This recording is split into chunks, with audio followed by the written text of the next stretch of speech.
Well, if you've been paying attention, you saw last week we had Dr. Carrie Madej on with some horrific images. That video on Rumble alone now surpassing 1.5 million views, despite the suppression and the censoring that's happening, the shadow banning over on Rumble, as they lie and say that they are the free speech alternative to YouTube. That is just absolutely not true.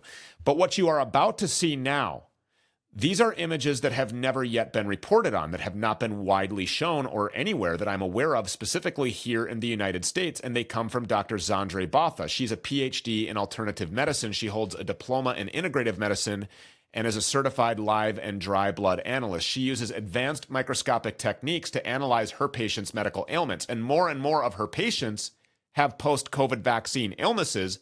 So when an attorney recently approached her with a chain of custody documented Johnson & Johnson vial, she looked at multiple portions of the material and found something that no one else has yet shown. Dr. Botha joins us now.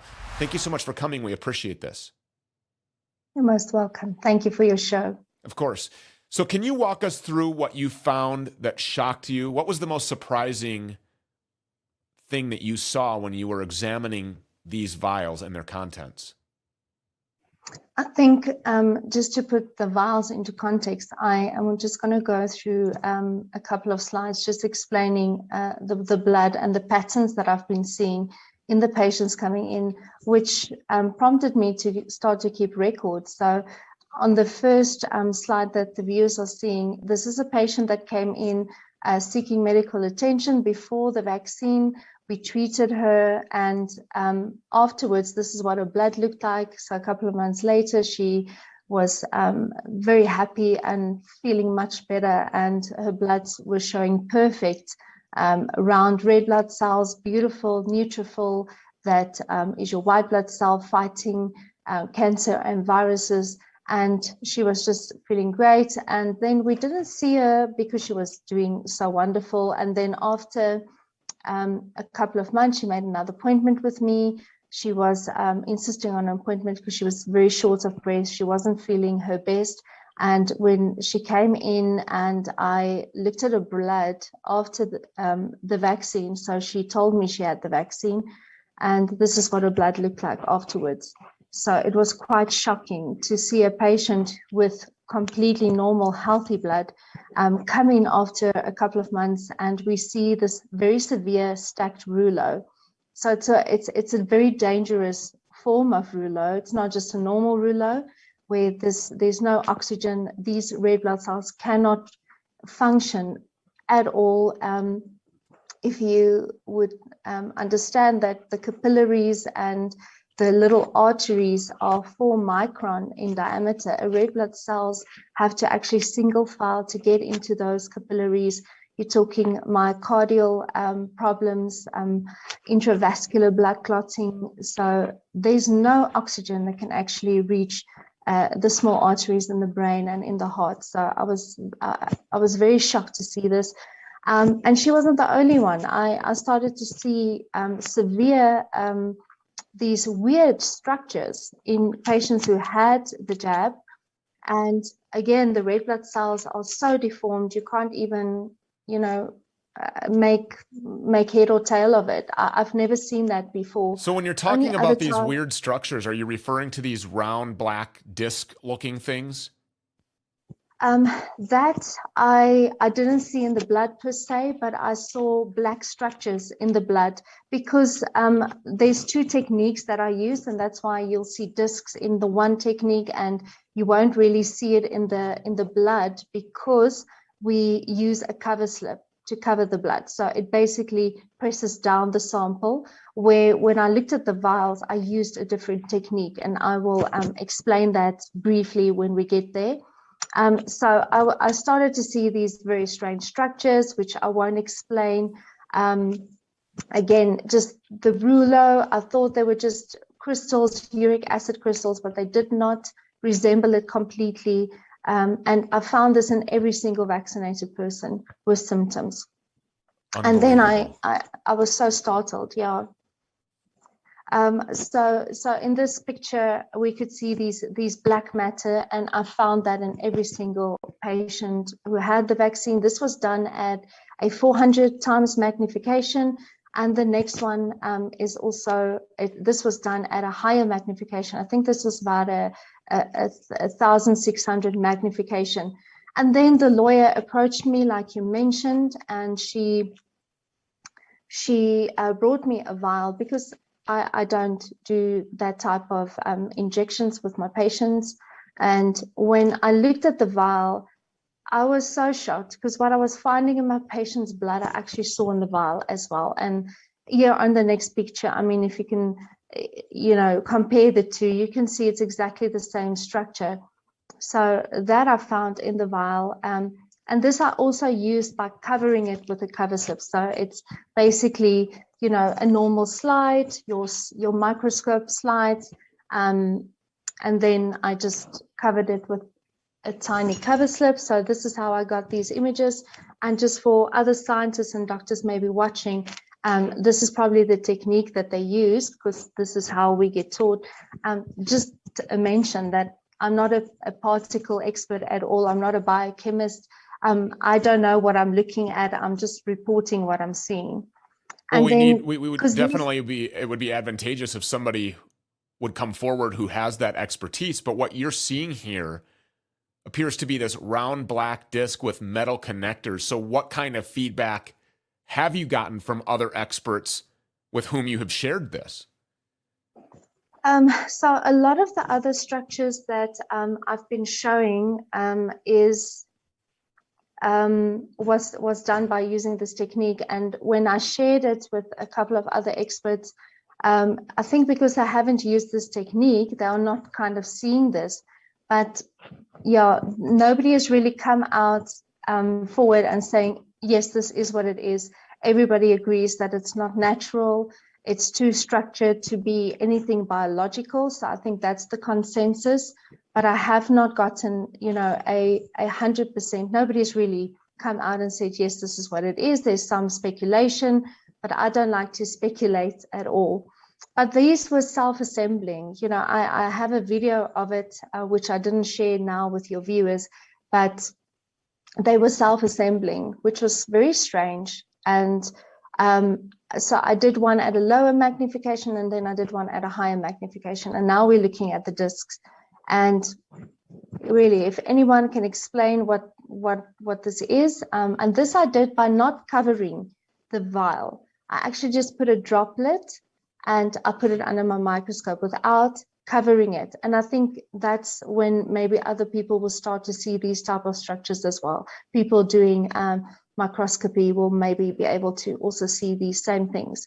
So this is just one droplet from the vial. You're seeing all of this stuff. And you said that you don't think that these look biologic, but that they look more engineered. Can you say more about that? What do you mean by that? Well, I mean, they're very symmetrical, and they seem to be joined together by, I can just say what I'm seeing. I'm not sure what to make of it. If anybody has seen this before, then I would also like to know what it is. But I did about 4 samples, and I saw this in each and every sample. I took it from the same vial, but I checked it 4 times. And then when these black structures, when the sample dried, and this is another technique, is I just left the sample on the slide and it just dried. And then I came back and I looked at it, and then these disc-like structures have they're gone. You can't find them anymore. But these black lines started to form. So that's the next thing I saw. And again, Stu, I wish I could tell you what it is, but I'm not a specialist in molecules or in particles. But you've been examining live and dry blood for an extended period of time. How long have you been doing this? 15 years. And in the 15 years that you have been doing this, have you ever seen anything like this? Nothing. And the only thing consistent about the blood that you are seeing these structures in is that these are patients who have received these shots being called COVID vaccines. Yes. Okay. Yeah. Let me ask you this. Is it possible that these are air bubbles? Um, so I actually had a discussion because I wanted to find out what it is. So I went and I looked at some air bubble structures, which were that looked similar, but most of the doctors that came back to me said, they are too symmetrical to just be air bubbles. They're very symmetrical. They're so uniform, but Stu, I wish I could really put a stamp on it and tell you what it is, but I'm not sure. Okay, I'm so not sure what it is. doctors that have examined or looked at your findings have said, no, these are too symmetrical, which would substantiate what you had already said, that these appear to be engineered, whatever this thing is, these black discs with some sort of a metal looking connector is what I think I'm looking at here. I mean, does that appear to be metal to you? I mean, I don't know. You tell me.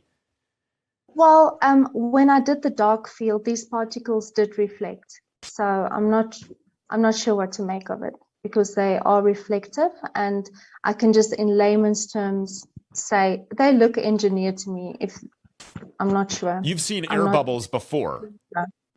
And In the blood analysis, yeah. and these air bubbles are typically not held together by metal connectors or things that shine, I would imagine, which is what we're seeing here. So what kinds of illnesses are people suffering from that these very strange structures appear in their blood, in their bodies?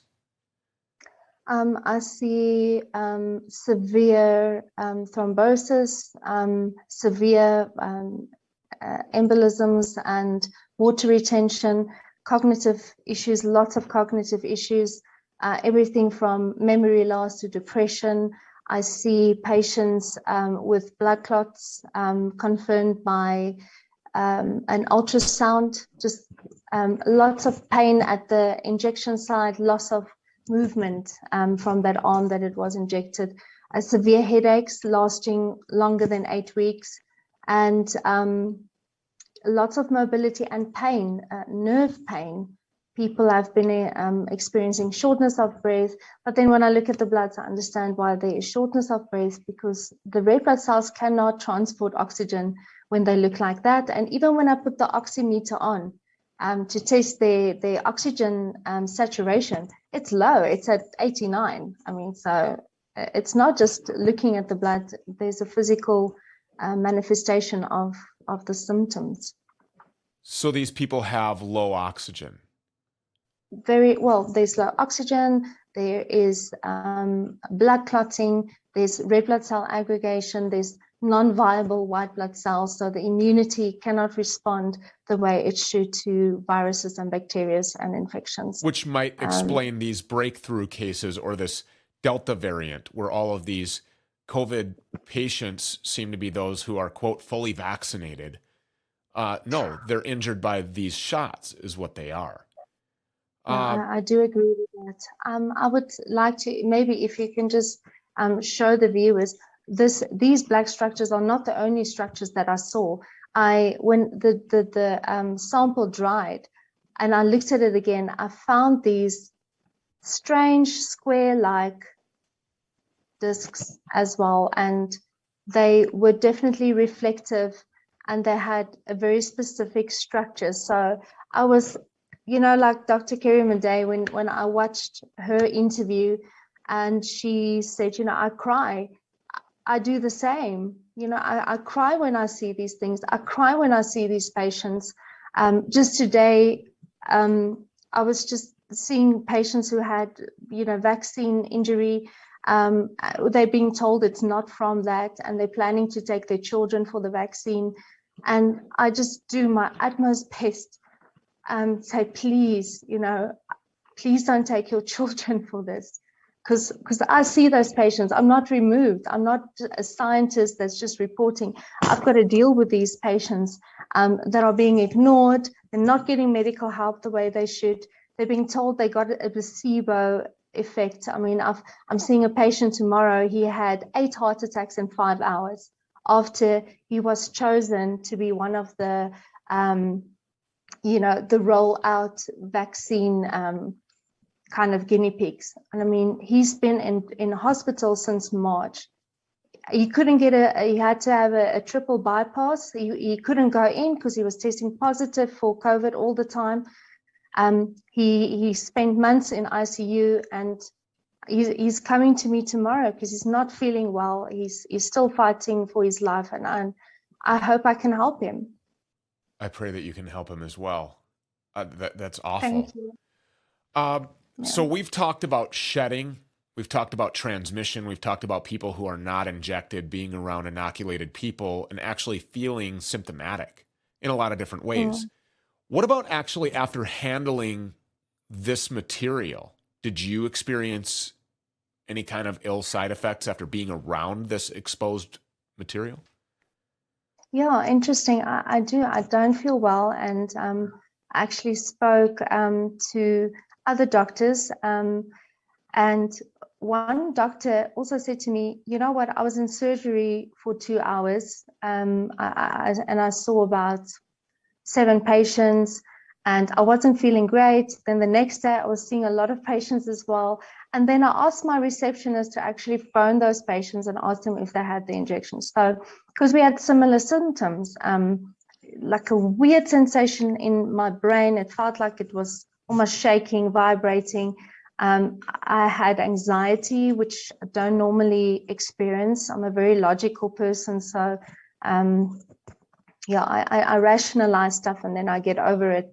And I saw a lot of weird hormonal issues just with myself. And when I spoke to my other colleague, she says, it's the strangest thing. I'm experiencing exact same hormonal issues as you. So yeah, and even working, so even being in contact with these patients and also working with this, apart from the shock, I definitely wasn't experiencing good symptoms at all. Wow. When I started to drink I've worked out a protocol, and I've been giving it to patients that have had the vaccine that is not feeling well.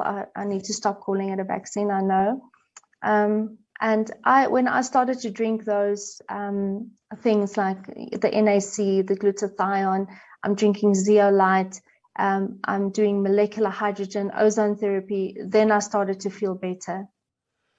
Okay, so have your inoculated patients also experienced a positive benefit from this particular protocol? Because people are desperate. There's a lot of people with this remorse after they've been subjected to this jab. Is it helping them as well?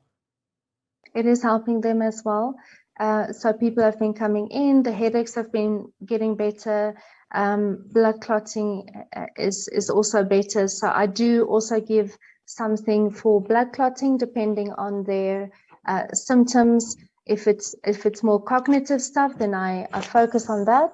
But everybody's blood is clamping. So, my philosophy is life is in the gut and in the blood.